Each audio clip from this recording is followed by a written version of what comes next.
ആരാണ് വലിയവൻ? ഇന്നത്തെ മെയിൻ ചോദ്യം ഇതാണ്. ആരാണ് വലിയവൻ?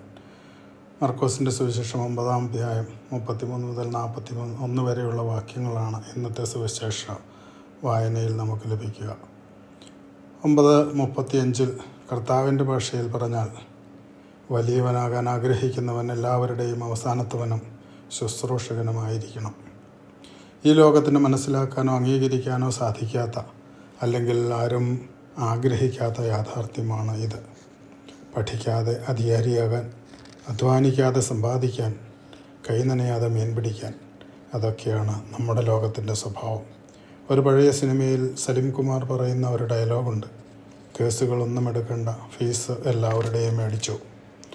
എന്തൊരു രസകരമായ സുഖകരമായ ജീവിതം, അധ്വാനിക്കാതെ സമ്പന്നൻ. പക്ഷേ കഴിഞ്ഞ ദിവസം ഒരു IAS ഓഫീസറുടെ പ്രസംഗം കേൾക്കാനിടയായി. വളരെ തന്മയത്വത്തോടെ അദ്ദേഹം ചോദിക്കുന്ന ഒരു ചോദ്യമുണ്ട്. വളരെ കഠിനമായ പ്രിപ്പറേഷൻസ് നടത്തി അതികഠിനമായ പരീക്ഷകൾ ജയിച്ചു വരുന്ന ഒരു IAS ഓഫീസർ, ഒരു സ്കൂൾ പോലും കാണാത്ത, 4ാം ക്ലാസ് പോലും പാസ്സാകാത്ത ഒരു വ്യക്തിയെ സല്യൂട്ട് ചെയ്യേണ്ട അവസ്ഥ. ശരിയല്ലേ? വളരെ ദയനീയമല്ലേ ആ അവസ്ഥ? ചോദ്യം അവിടെ തീർന്നില്ല. അദ്ദേഹം ചോദിക്കുന്നു, ഇങ്ങനെ നേതാക്കന്മാരെ വരുന്നവർക്ക് ഇതുപോലെ ഒരു പരീക്ഷ പാസ്സാകണമെന്ന ഒരു നിയമം സർക്കാരിന് പാസ്സാക്കാൻ പറ്റുമോ? സത്യമല്ലേ? ആരും സപ്പോർട്ട് ചെയ്യില്ല. അങ്ങനെ സംഭവിച്ചാൽ പൊളിറ്റിക്സ് കളിക്കാൻ ആളില്ലാതെ വരും. ഇവിടെ എല്ലാത്തിനും നിയമമുണ്ട്, എല്ലാത്തിനും ക്വാളിഫിക്കേഷൻസ് ഉണ്ട്.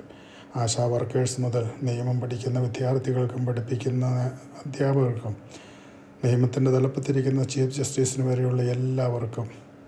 എന്നാൽ നിയമം നിർമ്മിക്കുന്നവർക്ക് മാത്രം നിയമമില്ല, വിദ്യാഭ്യാസ യോഗ്യതകളില്ല, നിബന്ധനകളില്ല. എന്നിട്ടും ആ ചോദ്യം നിലനിൽക്കുന്നു: ആരാണ് വലിയവൻ? ഈശോയുടെ ഭാഷയിൽ ഏറ്റവും വലിയ യോഗ്യത സേവനമാണ്. മറ്റുള്ളവരെ സഹായിക്കാൻ, അവർക്ക് സേവനം ചെയ്യാനുള്ള സന്നദ്ധതയാണ് അവൻ്റെ ഏറ്റവും വലിയ യോഗ്യത. കാരണം ഈശോ പറയുന്നു, മനുഷ്യപുത്രൻ വന്നിരിക്കുന്നത് ശുശ്രൂഷിക്കപ്പെടാനല്ല, ശുശ്രൂഷിക്കാനും അനേകർക്ക് വേണ്ടി സ്വന്തം ജീവൻ മോചനദ്രവ്യമായി നൽകാനുമാണ്. മർക്കോസ് 10:45. അപ്പോൾ ഇന്നത്തെ സുവിശേഷത്തിൻ്റെ അന്തസത്ത, കീ പോയിൻ്റ് എന്താണ്?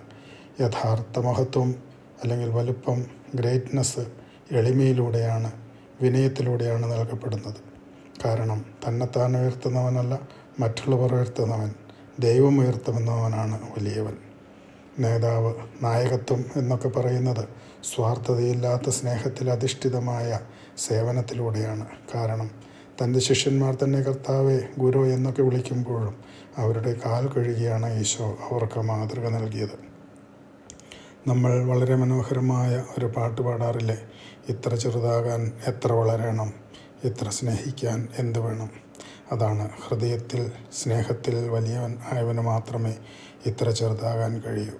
അതായത് ഇത്ര വളരാൻ കഴിയൂ. അവനോടൊപ്പം വളരാൻ നമുക്കും ശ്രമിക്കാം.